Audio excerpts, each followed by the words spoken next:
자녀들한테 계좌이체 할 때 증여세 한번 맞고, 자녀가 다시 그 돈을 보내면 증여세 안 나올 거라 했는데 이 보내는 것도 증여로 봐서 과세 한번 맞고, 두 방으로 증여세를 내야 된다는 말이 되는 거예요. 안녕하세요 여러분, 대한변호사협회 인증 상속전문변호사 우광일입니다. 남편이 월급을 타오잖아요. 그러면 와이프가 관리할 때 남편 명의 통장에서 와이프 명의로 계좌이체 시켜가지고 사용하는 경우가 거의 대부분이죠. 그리고 우리 부모와 자식 사이에서 당연히 계좌이체로 용돈 주거나 학비나 이런 것들을 줄 때가 많단 말이에요. 이런 경우에 어떤 문제가 일어날 수 있는지를 오늘 저와 함께 우리 두 가지 경우로 나눠서 살펴보도록 하겠습니다. 첫 번째는 배우자 간 계좌이체고요. 두 번째는 부모와 자식 간 계좌이체입니다. 자, 먼저 우리 국세청은 무엇을 근거로 이런 상황에서 과세를 할까요? 그 답은 상증세법 45조 제1항에 있습니다. 재산취득자금 등의 증여 추정, 재산취득자의 직업, 연령, 소득 및 재산 상태 등으로 볼 때 재산을 자력으로 취득하였다고 인정하기가 어려운 경우로서 대통령령으로 정하는 경우에는 그 재산을 취득한 때에 그 재산의 취득자금을 그 재산 취득자가 증여받은 것으로 추정하여 이를 그 재산 취득자의 증여재산 가액으로 한다. 이게 뭐냐면 어떤 사람이 아파트를 취득했어요. 그런데 이 사람의 직업이나 연령이나 소득 이런 걸 봤을 때 이 아파트 살 능력이 도저히 안 되는 거예요. 그러면 증여받은 걸로 봐서 과세하겠단 말이에요. 조문 한 개 더 볼게요. 45조 4항 한번 읽어보겠습니다. 실명이 확인된 계좌 또는 외국의 관계 법령에 따라 이와 유사한 방법으로 실명이 확인된 계좌에 보유하고 있는 재산은 명의자가 그 재산을 취득한 것으로 추정하여 제1항을 적용한다. 실명이 확인된 제 계좌에 돈이 들어있단 말이에요. 예를 들어 3억 있다 해볼게요. 그러면 이 3억은 제가 취득한 걸로 해가지고 증여세 과세하겠다는 말이에요. 여기서 1항과 4항 모두 추정이라는 표현이 있습니다. 법률 용어에서 추정이라는 뜻은 일단 그 사실을 맞다고 가정한 다음 그에 따른 법률 행위를 한다는 거예요. 하나 더, 여러분 제가 변호사니까 한 개 더 물어볼게요. 간주라는 표현은 뭐예요? 간주라고 하는 것은 반증이 있다고 법률 효과가 사라지는 것이 아니라 반드시 소송을 통해서 그 효과를 소멸시키는 판결을 받아야 한다는 말이에요. 자, 그렇다면 상증세법 45조 1항 4항에 따르면 추정한다니까 이에 대한 반증을 제시하지 못한다면 증여세 과세하겠다는 의미입니다. 자금 출처 조사가 나올 때 통지서가 이런 식으로 날라옵니다. 우리가 봤을 때는 이건 증여인데 네가 소명하지 못하면 증여세 과세할게, 뭐 이런 규정인 거예요. 소명은 누가 해야 되냐고요? 맞습니다. 제가 해야 됩니다. 세무서가 아니라 제가 소명을 해야 증여세를 과세당하지 않게 되는 겁니다. 그런데 아까 우리 상증세법 45조 4항을 보면 우리 배우자의 경우에도 마찬가지겠죠? 배우자의 계좌에서 내 계좌로 돈이 왔습니다. 그러니까 이 자체만으로도 증여를 추정해서 과세할 수 있는 그런 규정이 되는 겁니다. 자, 근데 여러분 부부 사이에는 계좌이체가 많은데 이런 거를 우리 상증세법 45조 4항에 따라 모두 증여로 추정해서 증여세 과세하면 이거는 현실에 너무 어긋나잖아요. 그래서 그와 관련된 판례가 있습니다. 제가 한번 읽어볼게요. 대법원 판례예요. 부부 사이에 일방 배우자 명의의 예금이 인출되어 타방 배우자 명의의 예금 계좌로 입금되는 경우에는 증여 외에도 단순한 공동생활의 편의, 일방 배우자 자금의 위탁관리, 가족을 위한 생활비 지급 등 여러 원인이 있을 수 있으므로 그와 같은 예금의 인출 및 입금 사실이 밝혀졌다는 사정만으로는 경험치에 비추어 해당 예금이 타방 배우자에게 증여되었다는 과세 요건 사실이 추정된다고 할 수 없다. 부부 사이에서는 일방의 예금 계좌에서 타방의 예금 계좌로 계좌이체가 됐다 하더라도 이것은 증여 외에 공동생활의 편의상 일방 배우자가 관리할 수 있는 것이기 때문에 이것은 증여로 추정하지 않겠다는 의미예요. 당연한 소리죠.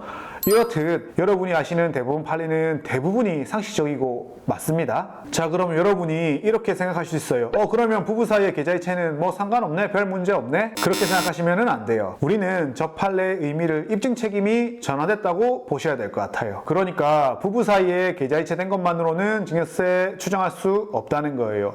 그런데 세무서에서 증여세 추정할 수 있을 정도로 입증을 하면 증여세 과세할 수 있다는 말이 된다는 겁니다. 그렇다면 과세당국이 여러분들이 입증하기 쉬운 게 뭐가 있을까요? 단순히 배우자 명의로 계좌이체했다는 것은 추정하지 말라고 했는데, 만약에 배우자가 계좌이체 받아가지고 그 돈을 모아서 아파트를 샀다, 이런 경우에는 당연히 증여 추정되겠죠? 이거는 계좌이체로 끝난 게 아니잖아요. 아파트를 샀죠. 그러니까 아까 봤던 우리 재산 취득자금의 증여 추정 규정, 우리 제45조 1항이 적용될 수 있게 되는 겁니다. 이런 경우에는 계좌이체 내역만으로 증여세를 과세한 것이 아니고, 배우자가 그 돈으로 재산을 취득했고 배우자의 소득 수준을 봤을 때 그 돈을 벌 수 없었음을 충분히 입증이 됐기 때문에 증여세가 나올 수 있게 되는 경우가 되는 겁니다. 두 번째, 자녀 명의 통장으로 계좌이체했다면 어떻게 될까요? 우리 부부 사이와 부모 자식 사이는 조금 다르게 봐야 됩니다. 자, 상증세법 45조 4항, 아까 봤던 조문인데, 실명이 확인된 계좌에는 계좌에 보유하고 있는 재산은 그 명의자가 재산을 취득한 것으로 추정하여 제1항은 적용한다고 규정되어 있잖아요. 자녀한테는 이 규정이 적용될 수가 있다는 거예요. 자녀 명의로 예금 계좌에 잔액이 있잖아요. 그러면 이 자체만으로 증여로 추정해서 증여세가 과세될 수 있어요. 아까 배우자랑은 다르죠? 자, 이러한 상황이라면 부모가 자녀한테 계좌이체한 게 증여세 대상이 되니까 그 돈을 빨리 자녀가 부모한테 다시 돌려주면, 계좌이체로, 그러면 쌤쌤이 되잖아요. 그러면 증여세 안 나올까요? 여러분, 이거 정말 주의하셔야 됩니다. 이와 관련된 내용은 우리 상증세법 4조 4항에 규정되어 있습니다. 4조 4항의 내용을 제가 표로 한번 그려봤거든요. 우리 표를 보면서 설명할게요. 우리가 증여를 하잖아요. 그러면 증여를 취소할 수 있어요. 우리가 증여하고 나서 3개월 안에 증여 취소가 가능해요. 예를 들어서 아파트를 줬어요. 아파트는 3개월 내로 취소할 수 있습니다. 자, 그런데 우리 표를 보시면 알겠지만 금전, 돈은 취소가 안 돼요. 이게 상증세법의 규정입니다. 그렇단 말은 금전은 갈 때도 증여로 봐서 과세, 올 때도 증여로 봐서 과세가 된다는 말이에요. 그러니까 자녀들한테 계좌이체 할 때 증여세 한 번 맞고, 자녀가 다시 그 돈을 보내면 증여세 안 나올 거라 했는데 이 보내는 것도 증여로 봐서 과세 한 번 맞고, 두 방으로 증여세를 내야 된다는 말이 되는 거예요. 여기서 하나 더, 여러분들이 가족 명의로 된 통장 사용하면 어떻게 될까요? 이러면 금융실명법 위반한 것이 됩니다. 금융거래는 원래 실명으로 해야 됩니다. 자, 여러분, 가족 간 계좌이체 관련해서 한 스텝만 더 나아갈게요. 제가 증여세 공제 관련 영상을 올려드렸잖아요. 이제 증여세 공제와 가족 간 계좌이체를 합쳐서 질문이 들어왔습니다. 자, 예를 들어서 할아버지가 있어요. 할아버지가 자기 아들한테 5천만 원 증여했어요. 이거는 공제되죠. 그 다음에 할아버지가 미성년 손자가 있었어요. 요 아들의 아들입니다. 여기서 2천만 원 줬어요. 미성년 손자는 또 2천만 원까지 공제 가능하잖아요. 그런데 미성년 손자가 아버지한테, 할아버지한테 받은 2천만 원을 그대로 다시 주는 거예요.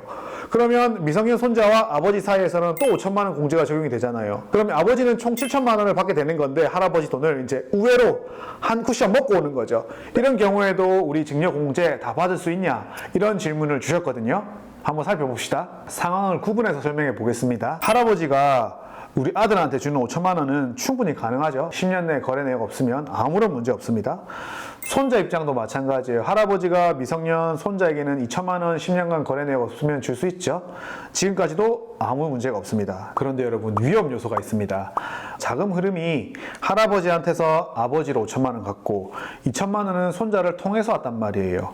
그런데 할아버지는 그냥 아버지한테 7천만 원 쏴줘도 됐었던 상황이잖아요. 계좌이체 바로. 이런 경우에는 제가 봤을 때는 할아버지가 아버지한테 직접 증여한 걸로 봐가지고 증여세 과세될 가능성이 매우 높습니다.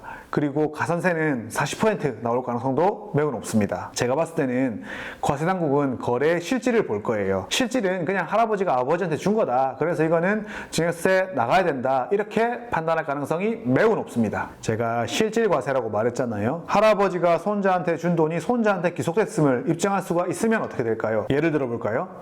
손자가 할아버지한테 받은 2천만 원을 비트코인에 투자했어요. 그래서 그게 5억이 됐어요. 그 수익금으로 뭐 사고 이제 남은 돈으로 아버지한테 2천만 원 줬으면 어떻게 될까요? 이러면 할아버지가 준 돈이 손자를 거쳐서 아버지한테 바로 간 게 아니라 그 실질이 손자한테 준 거고, 손자가 그거를 투자를 통해서 자금을 불렸고 그 자금 중에 일부를 아버지한테 준 게 되잖아요. 그러면 이거는 실질 손자세 원칙에서 봤을 때는 이거는 손자한테 준 게 명백해지는 거예요. 그러면 손자가 아버지한테 준 2천만 원은 증여세가 안 나올 가능성이 높다는 겁니다. 이런 거를 이제 은어로 표현하면 우리 돈 세탁이라고 하는 거고요. 근데 실질이 그러니까 우리 이 손자의 경우에는 돈 세탁이 아니게 되겠죠. 물론 많은 요소들을 고려해야 되니까 이런 방식을 고민하실 때는 전문가와 반드시 상담해 보시기를 바라겠습니다. 여러분, 이번 영상을 통해서 우리 부부 간 계좌이체와 부모 자식 간 계좌이체 간에 어떤 차이가 있는지, 자녀가 부모한테 받은 돈을 다시 계좌이체한다면 어떤 상황이 발생할 수 있는지, 그리고 우회증여의 경우에 어떤 일들이 발생할 수 있는지에 대해서 알아봤습니다. 다음 시간에는 현금 인출과 관련된 내용에 대해서 다뤄보도록 하겠습니다. 혹시 이 영상을 보고 계시는 세무사님들이 계시다면 한번 연락 주십시오. 제가 세무사님과 함께 상속 증여에 대해서 깔끔하게 정리하는 영상을 촬영하고 싶습니다. 세무사님을 주인공으로 만들어 드리겠습니다. 저는 다음 영상으로 뵙겠습니다. 안녕!